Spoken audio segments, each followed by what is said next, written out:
Hi guys, it's 11:15 a.m. here in Vienna, Austria.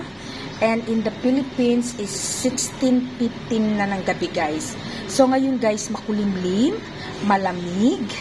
Kaya naisipan kong magluto ng biko guys. Parang ang sarap kumain ng biko.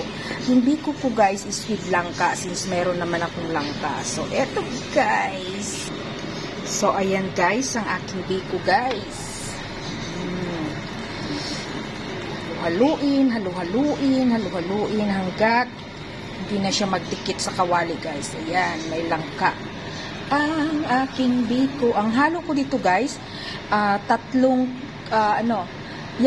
cups ng white at saka 3 cups ng white at 2.5 white na malagkit tapos 1.5 na black para color sila. Guys, parang ang sarap-sarap ng aking biko. So, eto na guys. Luto ng aking biko guys. Guys, grabe. Tikim ako ng tikim guys. Grabe, ang sarap. Sarap niya talaga guys. Promise guys.